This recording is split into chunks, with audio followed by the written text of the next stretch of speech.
regarding the topic at hand. And I hope everybody had an opportunity to get my voice message last night at 5 o'clock. That's the same numbers that I'll be calling out delays or cancellations.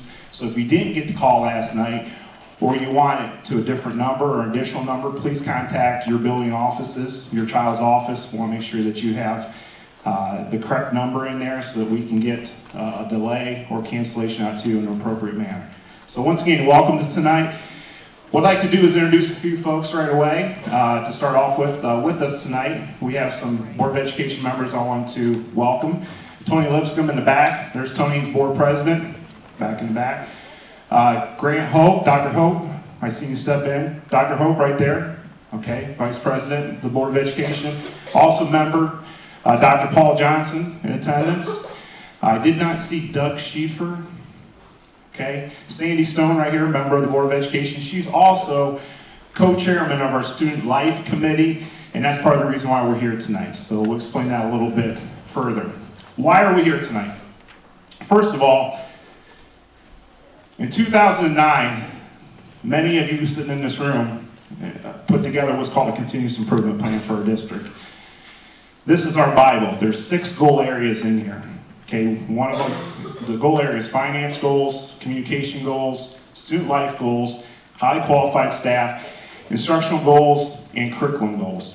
Okay, this was put together with over 300 community members, parents, teachers, students, to tell us what's important in our district. And without your help, in fact, show of hands of anybody that was a part of any of the meetings to put this together. Just raise your hand real quick. Okay, many of you sit around, were part of those meetings, and we appreciate the help that you put in. This is a 5-year plan. We're halfway through the plan. The reason why we're here tonight is the Student Life Goal Committee said what we need to do is we need to study dress code. Did it say we have to adopt a campus wear policy or uniforms? No. It says we need to look at it. That's what we're doing. We're looking at this. Okay, we're studying it. We need your input. Over the last, 3 months, we've had a student life subcommittee, dress code subcommittee that's been meeting, and that's grown to almost 20 parents, community members, administration, staff. If you've been to one of those dress code subcommittees, please raise your hand. Okay, I see a lot of the people in attendance have been to those meetings. It's been studied, it's been looked at, and it's time to roll it out to the community to get input from you folks. That's what we're doing here tonight. Okay? So, this is our game plan, okay? To study and look at it. Okay? There's also expands to not just dress code, but appearance, expectation of the behavior of our students, not only in school, but at athletic events. They represent our school district. We want our students to always represent us in the best light possible. Okay? So we're living by the plan to get this out to the community. Tonight's agenda will go, and by the way, everything we're going to talk about here tonight is also on our website. This is our school district website, www.bucyrusschools.org, and in that website there's a dress code tab, and you'll be able to see all the information we're going to talk about tonight. There's 4 different sets of videos on there to be viewed. We're going to look at 2 of those tonight. That's business leaders and students are going to be 2 of the videos we watch tonight. There's also administration and what's the other one, Mr. Henderson? Community members, parents, teachers. Okay. Everybody has an agenda. The second thing we're going to do after I get done talking is Mr. Henderson's going to outline our current dress code policy for our district. And by the way, we've tweaked that over the years.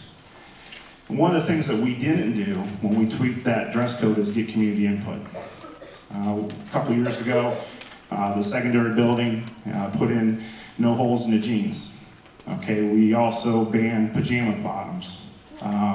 There's been things that we've done to tighten up the dress code because they were distractions in the classroom, but we really didn't reach out to you folks and get your opinion. So that's why we're here tonight, is to get your say, have you have an opportunity to see what the committee's been putting together, and then have an opportunity for you to ask questions or provide us feedback. If you don't get an opportunity tonight to get everything out that you want to get out, please visit our website, put the information on there, or pick up the phone and call us. Call me, call Mr. Henderson, call any of the building administration, and we'll listen to your feedback, okay? This is not, I want to underline, this is not a done deal. There's been no decisions made. The reason for this meeting tonight is to roll this out and to get feedback and input from you guys, okay? So how this will happen is Mr. Henderson will review the handouts. We'll take a look at the business video, which is about 13 minutes. And these are business leaders in our community that says, what do we expect students that come to work for us in regards to appearance? We're going to take a look at student videos, which is about 6 minutes. We're going to have an opportunity for a closing comments, but the closing comments leads into our small group discussions. And we're going to ask that members from our dress code committee have little small group breakout sessions in the background tables, even out in the commons if you want to spread out. There's cookies and punch during that open dialogue questions. And we have a list of questions that we'd like to ask you folks tonight after you've heard what we have to say. Okay? Like I said, if you don't get an opportunity to get your word out tonight, please don't hesitate to go to the website, provide your input, also pick up the phone and call us. With such a large group here tonight, we'd be here for 3-4 hours if we have every person an opportunity to speak in front of the whole group. So, in everybody's respect for time, we're going to have those subcommittee people lead your small group dialogue and discussions at the end of this. Okay? So at this time, I'm going to turn it over to Mr. Henderson to talk about the handouts.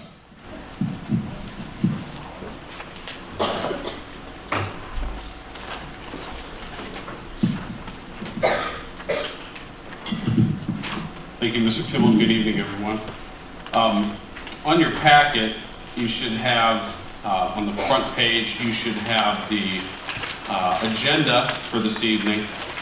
And again, reiterating that what we're doing this evening, so I think some of we had a Redmond Time forum last Tuesday for the Thanksgiving break, and many of our students in the building, as we found out, getting feedback from them, are under the impression that this move to campus wear is a done deal, that it's something that's definitely going to happen for the upcoming school year, and that's not the case.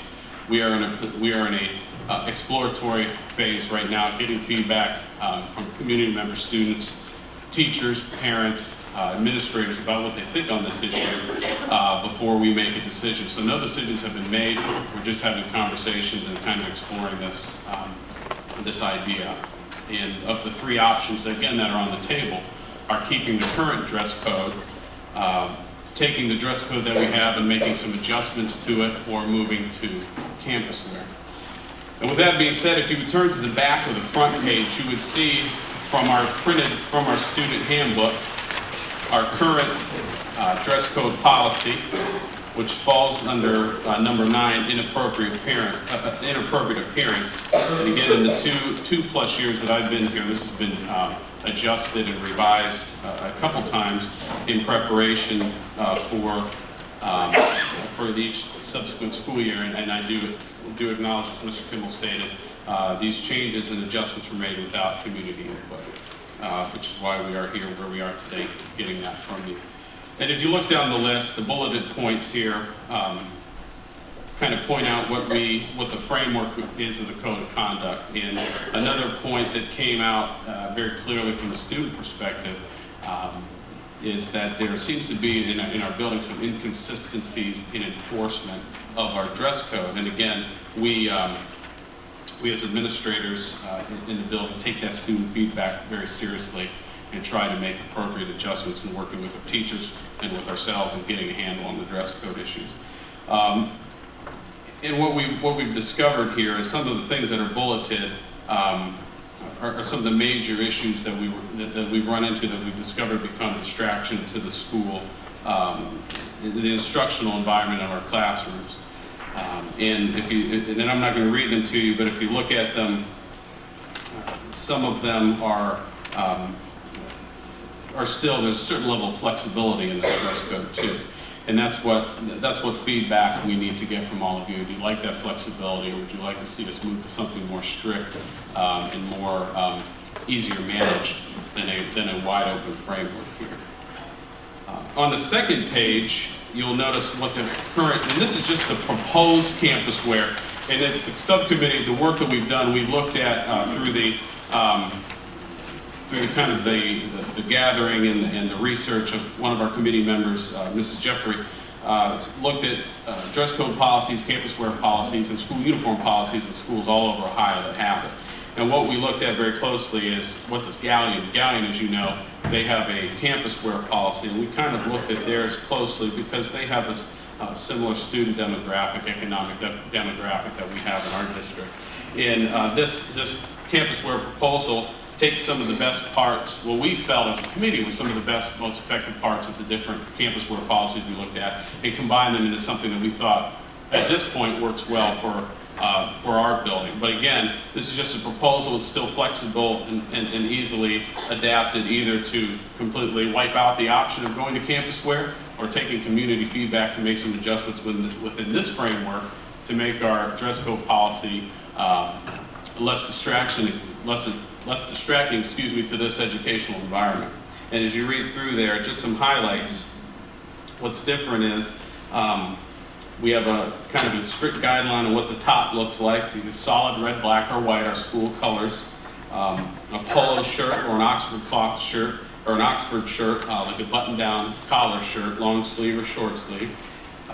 Shirts must be tucked in. That's an issue that we run into with some of the young men in their baggy pants now, that they wear their shirts untucked, and we can't really get a grasp on whether their pants are up or down.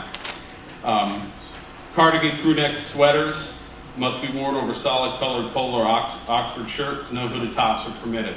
The hooded top issue is one that's very sticky point with some of our students. And again, all of these issues we're in the exploratory stage here. And ties are allowed in approved school colors, but not required. It's not a school uniform. Bottoms, the lower bottom, the pants must be black or khaki. Girls can wear black or khaki skirts. Shorts, if are worn, must be of knee length on everybody. There was a misconception that men wouldn't be permitted to wear shorts in the building. That's not the case in this proposal. Currently, we have a first and fourth 9 weeks only policy on our shorts, where students can only wear shorts during the first and fourth 9 weeks. That remained intact. Capri-style pants on the young ladies are appropriate as well. But no jeans. Again, jeans was a big an issue with students as well, and certainly that's understandable. And then footwear, the entire foot must be covered at all times. No flip-flops, no open-toed shoes, those sorts of things. Shoes must be tied, fastened, velcroed, whatever. But athletic and tennis shoes are permitted. You don't have to wear a specific type of dress shoe. You can wear athletic shoes, kind of maintaining some of your individuality there. Jewelry, makeup, hairstyles must be conservative, simple in nature. Here's another area that we're investigating. Chains, heavy metal of any type not allowed, for example, on a chain wallet or spiked or studded belts or wristbands or necklaces, those types of things. School-related activity insignia, labels, logos, or emblems located on the upper left side of the tops are allowed. We have really intelligent students here and discovered as we're looking into this campus wear, from my perspective, to kind of reduce to blur the lines of distinction among our different student groups. Students very intelligently pointed out that we could still go to store A or B or C and still be identified as having, distinguishing between the haves and the have-nots, so to speak. And so that's another part, the logo issue, something that we're interested in hearing your feedback on too. And then no writing on their clothing. And that's currently our policy now. We don't allow students to wear clothing that promotes drug or alcohol, smoking, or defame or insult any groups. And then you can read down through some of the additional expectations.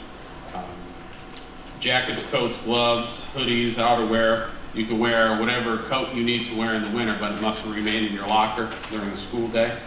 Hats, headbands, sweatbands, hoods, those types of things. And again, the campus wear policy is meant to serve the best interests of all students on campus. Again, we're in the exploratory stage and looking for that. And that's from the school's perspective. And as we break out into small groups, myself, some building administrators, and subcommittee members, we're going to meet with small groups of parents for this particular forum. There will be other community forums, there will be other open forums where the format may be different, where you'll have an opportunity to address everybody as a whole. One thing I failed to mention, last spring, we sent a survey out in our spring smoke signals. Now, our spring smoke signals go to 7,200 homes in the community. So they're not all homes where students, parents with students in our school district, but that, you know, communities that maybe had kids that attended school at one time, or maybe young families who yet to have a kid in our school system. But nonetheless, it went to 7,200 households in our community. We had put that survey in there. It was called a Safe Learning Environment Survey. And the question was asked, do you feel a district-wide dress code, in parentheses we put uniform/campus wear, should be implemented? We had an opportunity that parents could simply fill the one-page survey back and throw it in the mail to us. It was self-addressed, self-stamped. We received 68 surveys back out of 7,200. So we didn't feel we really had a good sampling of our parents and our community members. Now, of those 68 people that did return it, 53% said they were in favor of a uniform/dress code campus wear. Now, I will tell you that early in the community, early in the conversations with the committee, we talked about uniforms, and right away, the community as a whole said uniforms is not right for our community. It's too restrictive. Okay? So I will tell you, the uniform piece went off the table almost immediately with our subgroup. Okay? So, you know, the thing that you're looking at tonight as far as the campus wear is after studying 10 or 12 different school districts around the area that have implemented a campus wear or /uniform. Close to us, Mansfield Senior has a uniform, very restrictive. Okay, exact shirt, exact pants, exact belt loops, number of belt loops, size of belt, color shoestrings, color socks, color of t-shirts, all those things are very outlined, very descriptive. What we're looking at here tonight with one of the choices, campus wear, is much looser than a uniform. Okay, so I just want to clarify that, why uniforms were taken off the table. And you may say, well, campus wear is a uniform, and we're splitting hairs there. Okay, but it wanted to get the same language out there of why we're saying campus wear as opposed to uniforms. But we also surveyed the students. Every single student was surveyed with regards to the same question. Do you feel a district-wide dress code /uniform campus wear should be implemented? And 85% of the students said they did not agree with that when we surveyed them in the spring. Okay? We also surveyed the entire staff in our district. Okay? And 73% of the staff felt we should consider a dress code. Okay, so 3 perspectives: parents and community, which was a small sampling, 68 out of 7,200. The students, which were overwhelmingly at that time against this type of policy. The staff, which was in favor of it. But we wanted to let you know this has been something that we've been studying for quite a while. I mean, and the reason why it's just being brought to the community right now is because we're ready for that input. And there's been no decisions made. As many people I've talked to that are in favor of it, I've talked to that many people that are against it. Okay, and the reason for this meeting is to get the facts out there of what we're concerned, to make sure you know we're listening and we want your feedback on this important topic. So, could I get a clarification on something? On the polos, and then there's a sweater that must be worn over the polo. No, if you choose to wear a sweater. Okay, the sweater's not mandatory. No. Okay. No, sir. Good question. Yeah, and there are some. Because I thought it said that it must be worn. That's the same question that came up with the students, and it had to do with whether, whether you had to wear a sweater. And no, you don't have to wear a sweater. But we need to clarify that. So good point. Again, that's a great question because it helps us understand how we need to change the wording to clarify if we move in this direction. Yeah, what it actually actually looks looks like. like. It says cardigan, crew neck, and V-neck sweater, vest, sweater, sweatshirt must be worn over solid colored polo Oxford shirt. What we wanted to get across is that any shirt you wear under your sweater, if it's visible, that it fits the criteria of being red, white, or black. Okay. But you don't have to wear that sweater on top. Right, but reading that sentence the way it is, it seems like that makes it mandatory. Okay, we can look at that as well. Thank you. And before we get into the business video, again, I'd like to just acknowledge that what we try to do here at the secondary building, that in the 2+ years that I've been here working with Mr. Kimmel and everybody, is that we're trying to prepare for whatever it is after graduation, whether it be college, career, military, straight into the workforce. We're trying to prepare the students for what that means. And we have 4 years in some cases to do that. Some students are here from grades 6 through 12 now. And that time goes quickly, and we're trying to instill this understanding of once you graduate, depending on what you want to do, we want to help you get there. And college and career ready is a big buzz phrase that you hear all over, and every school district in Ohio and across the country is working to prepare their students for college and career readiness. And professionalism and feeling and looking professional and being professional are one of the things, one of the points that we try to focus on here at the secondary building. And I think when you watch the business perspective here, they kind of make that point clear of what their expectations are. It doesn't matter what job you hold, whatever it is, there's still expectations for behavior, there are expectations for attendance, and there are expectations for how you look and how you present yourself. So this video is from the business leader's perspective, again, once this video concludes, we'll show you the student perspective. I'll show you some representative examples of what the dress code, the campus wear proposal may look like. I have some student volunteers who are brave enough to model that this evening, and then we'll move on to the next portion. So if you would, here's the business video.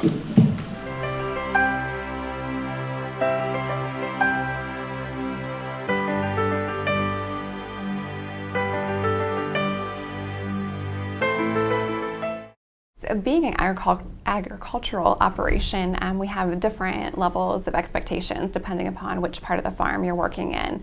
But generally, it's about respect and showing good judgment. There's a lot of management discretion involved, again, because we have different areas of the farm. So our managers lead our new team members in the right direction of what is expected. Generally, it goes back to 3 fundamental principles, however. Are you dressed safely to perform your job? Are you having contact with the public?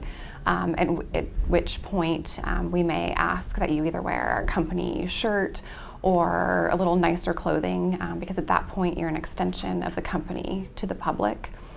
And finally, does what you're wearing fit in with the company culture? Outward appearance is very important. As customers come through our doors, not only are they expecting us to be knowledgeable of the products and services that we offer, but that we conduct ourselves in a professional manner, which would include appearance. Appearance tells a lot about you and the pride that you take in your work as well as an individual. We have a business casual dress attire, and so what that means is it's not exactly a professional attire. Women can come to work with skirts and slacks and blouses, and men can come to work with trousers, shirts that are tucked in, that kind of thing. Ties aren't necessary, but it's just an expectation of, you come to work, you look professional, but yet you can be a little relaxed too. Well, we have a pretty strict dress and appearance policy. The policy indicates that we expect employees to show up and look clean and well groomed. We also are pretty strict when it comes to visible tattoos. Tattoos cannot be visible in our line of work. When you have patients that you're taking care of, appearances mean everything, and perception can be formed based on an appearance. So when it comes to tattoos, we pretty much require no visible tattoos. If there are tattoos, they must be covered.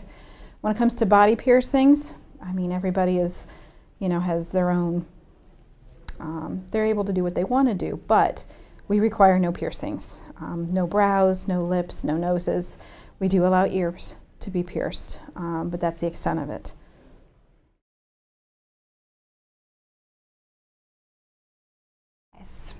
We, again, the main goal of having a dress policy and certain expectations for how people present themselves on the job is because when you come to work for our company, we fully believe that you are an extension of our company.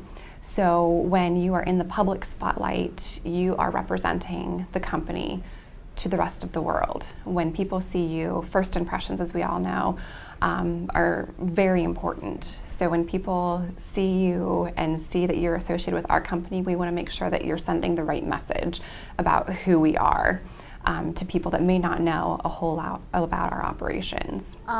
We have expectations because customer service goes beyond delivering a quality product. It goes beyond delivering fair pricing.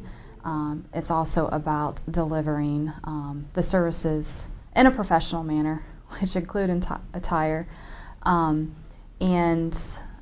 First impressions are everything. A customer walks in the door, if our lobbies aren't clean, if our folks aren't dressed in a professional manner,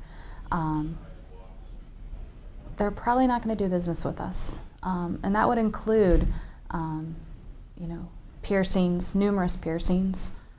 We have a policy that our associates can't have more than 2, earrings. Clearly, in a business environment, facial piercings are not acceptable at our organization. And while we understand people can express themselves in whichever way they choose, the expectation is set that by our customers, and we've had focus groups within our organization from our customers, and they have said and sort of set the standards for us that we try to implement. So yeah, we have an expectation that we uphold our employees to a level where if somebody comes into the office, we want to present a professional image, and we want people to know that when they come in and see us, we're ready to talk with them, we're ready to be professional, and we're ready to show, what we're here to do every day and not be undisciplined in that regard. Well, like I said previously, when it comes to perception and taking care of patients, it means a lot. We want to look professional, and appearance basically lays the groundwork for that. First appearances, you can never go back and have another first appearance. And first impressions are everything. So we want our patients, our visitors, and the community to see us as a professional organization. And in order to do that, you have to have the proper attire and the proper look.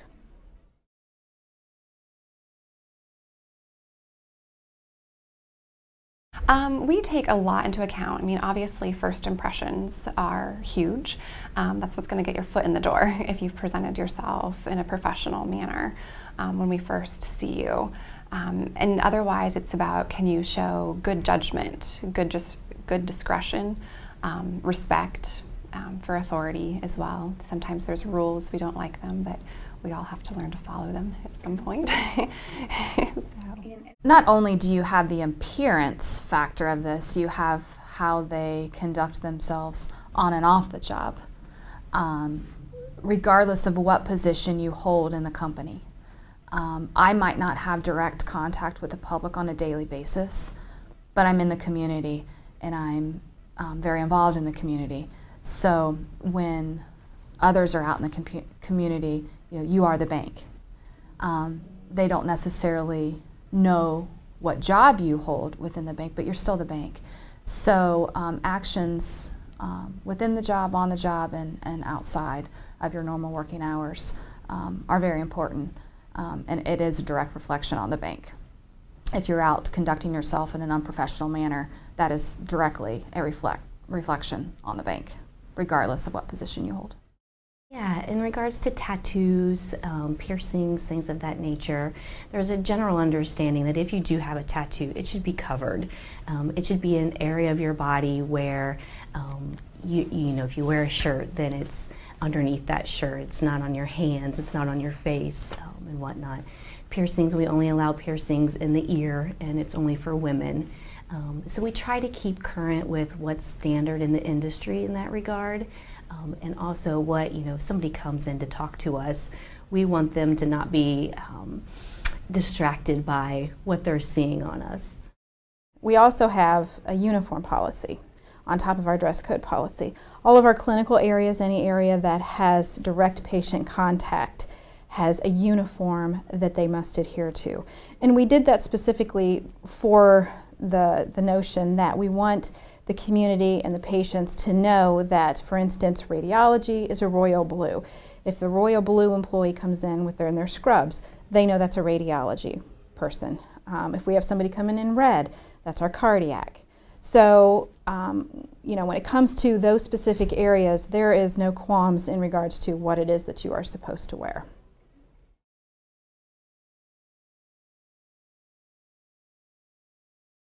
The only other things that we look at would be tattoos. That's something that's become increasingly common that we've had to watch for. And again, everybody has the right to express themselves as they see fit.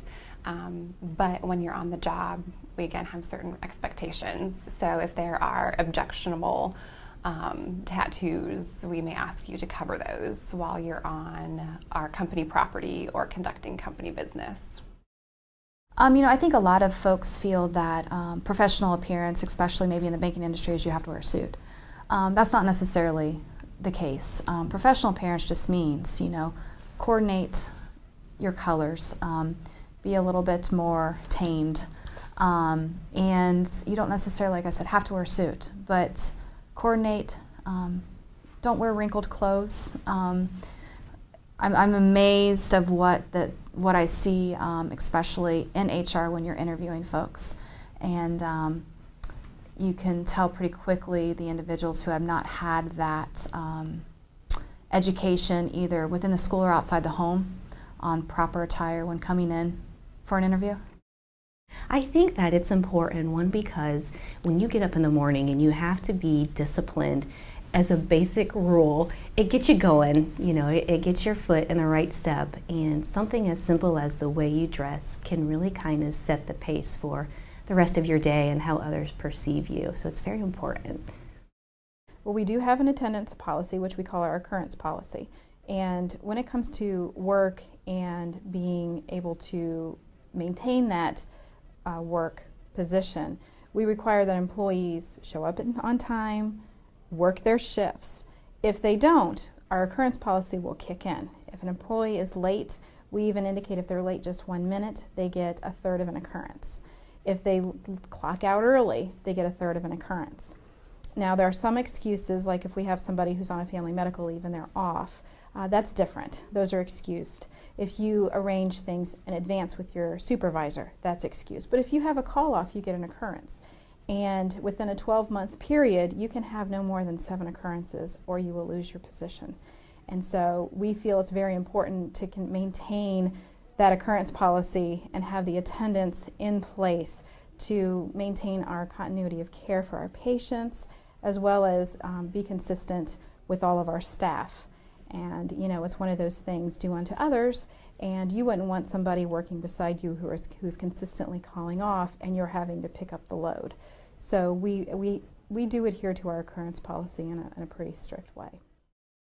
Before we get into the student perspective and then break off into our small groups, I'd like to ask the young ladies that have agreed to model the campus wear, if you would come forward here onto the stage just to embarrass you a little bit. If you would do that. I think Amanda's here. Lainey, I think I saw you down there too. A couple brave souls. Again, 85% of the student population were opposed to campus wear changing, and so these two young ladies were brave minority in that respect to come forward. And as you can see, there's still it's conservative in nature, but it's not so strict and regimented. These are options. Amanda's wearing the skirt, Lainey's wearing the pants. They've both chosen black, but you can wear khaki. And skirts are optional for women as well. Men can wear pants or shorts, black or khaki, and shorts in the first and fourth 9 weeks for everybody. And as you can see, Lainey's got a sweater on, but underneath the sweater, she's got a school colors, red, white, or black shirt. She didn't have to wear the sweater, but as she chose to do that, then she's she's matched up and aligned the colors very nicely. So this is kind of representative of 2 examples of what the female dress code policy would look like too. And if you could imagine a boy student or a male student with a polo shirt, button-down shirt, black pants, khakis, and there's not really many restrictions on footwear other than they need to be closed toe. So thank you ladies for as they walk away, you can just kind of get a picture in your mind what we're looking to move to here. Could I say something? Yeah. The skirt that she's wearing, would she walk out the Okay, if it hits at her knees, it would be long enough, and I didn't get a close enough look, but certainly it's in school colors. If she needs to lower it a little bit to its knees, then it would fit into school, in the way it's proposed now. Yeah. And again, the student video perspective here is pro. These students that were interviewed were pro campus wear. Students that are in the room tonight, I see a lot of high school students, middle school students. If at any point you want to express your feeling to me, if you don't feel you get your voice heard tonight in a small group discussion, and you want to talk to me, come by my office, catch me in the cafeteria before school, after school. I'll be glad to sit down with you and talk about what your thoughts are too. And here is the student perspective, the student video.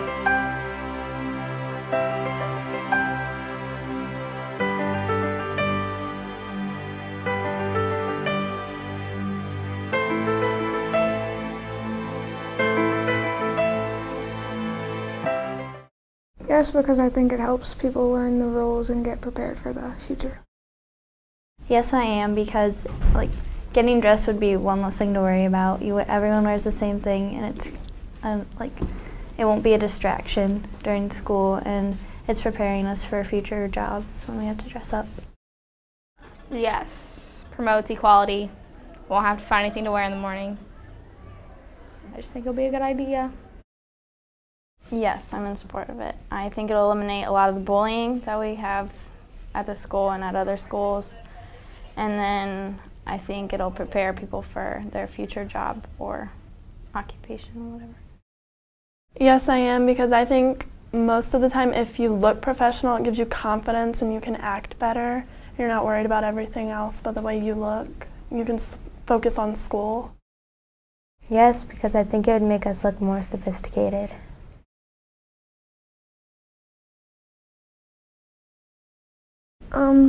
Slacks, black pants, and then the shirt would have to be our school colors.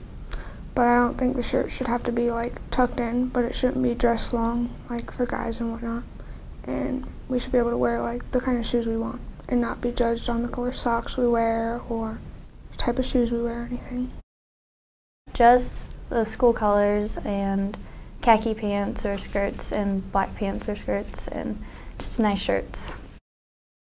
The one that's I like the one that's red up. Besides, it's really limited with the shirts, and I feel like it's gonna be hard to find polos of just those 3 colors, for them to look different.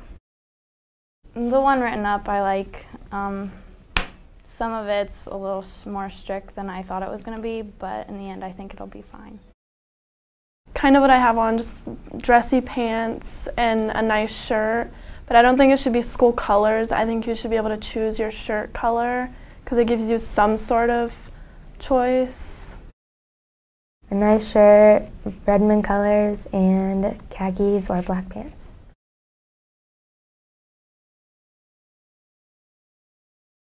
I think the policy you guys have right now is okay, but I think you guys should incorporate casual Fridays or once a month or something, do something different like dress up days or something. I think we should be able to wear our hair the way we want and different types of jewelry. I wear a lot of necklaces, and I think we should be able to wear different accessories if we want to. Shirts other than polos. Just as long as they're plain, the red, black, and white. Not necessarily, they don't have to be V-cuts because I know they don't want cleavage or anything, so. I think if we got to wear different colors and not just limited to the school colors, that would help the individuality thing. Maybe different colored polos, the casual days, every once in a while would be nice. Well, I didn't know if there was going to be like a policy about like earrings or anything. I mean, I have quite a few earrings. I didn't know like how many, if there was like a limit. Some of it is limited. I didn't know. I think it could be clarified a little bit more. Flip-flops don't look professional, so you probably shouldn't wear those. But I know a lot of girls like wearing them because they're comfortable. But flats are comfortable too, so that would be something you can wear. I think we should be able to have our hair the way we want and wear what shoes we want and just have accessories.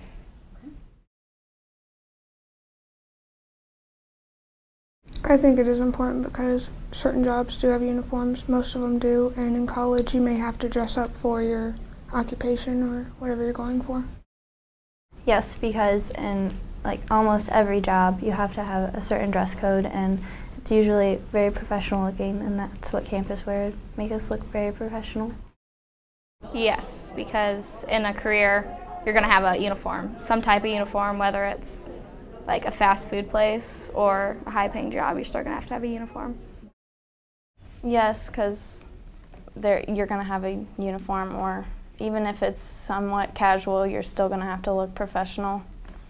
And in our case, it's more casual here, so it's almost better than what you're going to have to deal with in the future. Yes, because a lot of jobs that people want now, they require you to dress professionally, because if you look professional, people kind of take you on better. They kind of just understand everything better and actually want to listen. Yes, because most jobs require you to wear uniforms.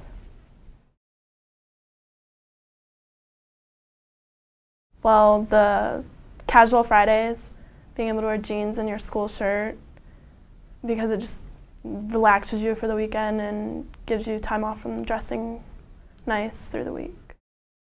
Just about casual Fridays, I think we should have those. Casual Fridays, I think we should have them, or at least once a month, because it's just giving us a break from dressing up. So that's from the student perspective, and there's no, you notice there are no male students. I don't know of any male students in this building that are in favor of campus wear. At least none have been brave enough like these ladies to express themselves. I'm sure they're out there, but it's a challenge to kind of go against 85% of your classmates and stand up for something that that you feel strongly about. And again, campus wear proposal is just that. It's a proposal. It's a flexible document, something that we want feedback from everybody on in terms of making it, if we move in that direction, making it student-friendly and parent-friendly, and if we don't move in that direction, what can we do with our current dress code to address some of these concerns we see in this building? Before we break into small groups, Mr. Kimball, do you have anything else to add? A couple things. You may ask legally, what are the requirements? Under Ohio Revised Code 3313.665, it does give the Board of Education opportunity in order to promote a safe and healthy school setting, enhance the educational environment. A code of conduct or disciplinary policy adopted by the Board of Education may include a reasonable dress code or may establish a school uniform to be worn by students attending one or more of the school district schools. Any such dress code or uniform policy shall include the code of conduct or disciplinary policy only if all the following requirements are met. There's 4 requirements that need to be met. Number 1, we have to give ample opportunity for principal, staff, and parents to offer suggestions and comments. Number 2, we need to, Number 2, you have to give folks 6 months notice of any change.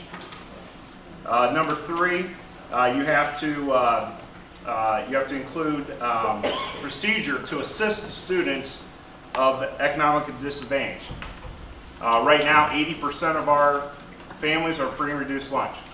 Okay, it does not state that we are to hand out free uniforms. We have to have a program to assist. Okay, that has not been 100% worked out yet because we're at the beginning stages of studying this campus wear. Okay. There probably would be some type of a form that you fill out similar to your free and reduced application for lunches. If you met certain financial levels, there would be a discount or some type of assistance provided for you. And then the 4th requirement is any a student that's required because they're involved in Girl Scouts, Boy Scouts, some type of nationally recognized organization, we are to allow them to wear those uniforms in school. Okay, so that is Ohio Revised Code. You're more than welcome to look that up on the website, but wanted to briefly touch upon that also. Yeah. Are we talking system-wide or mainly middle school? Good question. Good question. Right now, the committee's looking at district-wide, but based on the input from you folks, it may be, hey, you know, I think it's a great idea, but we really should maybe phase it in at the secondary building first. You may say, I'm of the opinion it needs to be district-wide. You may say, trash the whole thing. Okay? So really, there has not been anything set. The committee's looking at district right now, but they may, based on the feedback we get, may revise it and say, you know what, it doesn't make sense at all, or it does make sense to maybe just start with the secondary building, since they're closer to the career and college readiness, and that may be a step that we need to take there, because the elementary kids change sizes so often. There's also talk about, you know, the school doing a campus wear sale in the summer, where parents can come in, bring clothes that their kid has outgrown, get some type of either trade out policy or return some type of money, and then other parents can come in and purchase uniforms at a discounted price. So, you know, all those things are being talked about and considered if and when we were to go to any type of policy like this. So, what we're going to do now is anybody who's been part of the subcommittee that's willing to take notes in your groups, please grab a questionnaire. There's 4 simple questions. We probably have about 10 or 15 minutes left. If you could stick around, provide us your feedback in these small groups. We'd like to have a leader or somebody take notes. If you feel more comfortable responding to these questions individually on your own time, please, we'll get you a copy of these questions. You take them with you and get it back to us, or go to a corner of the school and fill it out and return it to us. Okay? If you feel like you like to sit in a group and discuss it, we'll offer those opportunities at the small circle tables in back. You can also spread out to the commons.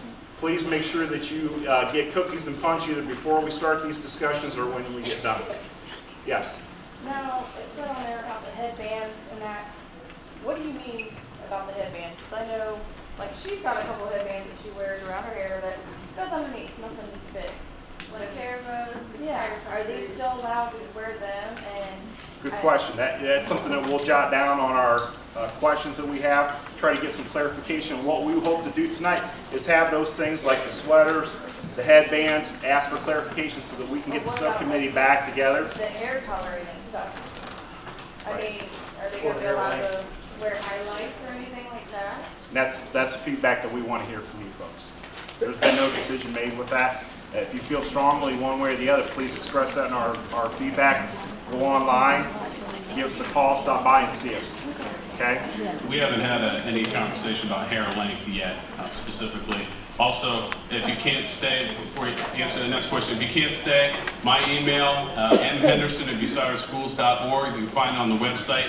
Email me your questions, give me a call, stop in, whatever I can do to help facilitate any questions. But I think there was another question. One last question before we break up. When do you anticipate the decision to be made? There's no timeline at this point.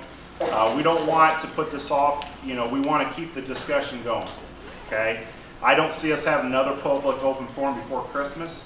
But I see the subcommittee taking the notes from this meeting before Christmas and hammer them out, and then scheduling something for after the New Year's to have another follow-up public meeting. The suggestion we've received is to have a public meeting off school site. Maybe have it at the hospital, maybe at the basement of the library. We're going to throw those things around. People may feel more comfortable going to an off-school site than to a school site, but we've had a great turnout here today, so I appreciate you feeling comfortable and coming and hearing what we had to say and provide feedback. But there is no solid timeline at this point. Well, I guess more importantly, would you make the decision well in advance? Because I know the last time when there was a change on the polls, with that being the style, a lot of kids had already purchased their clothes for school that year. We're going to be very sensitive to that this time. That's one of the feedbacks that we got when we took away with the holes in the jeans. Like Mr. Kim, we may agree or not agree, but at least we would have liked an opportunity to know about it before we went out school shopping. The requirements say we have to give 6-month notice.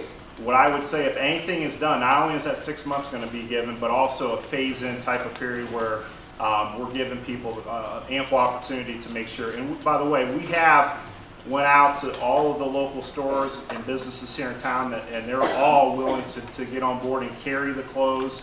Obviously, they do. But really, we've looked at Walmart, Peebles, we've looked at Salvation Army, we've looked at Goodwill.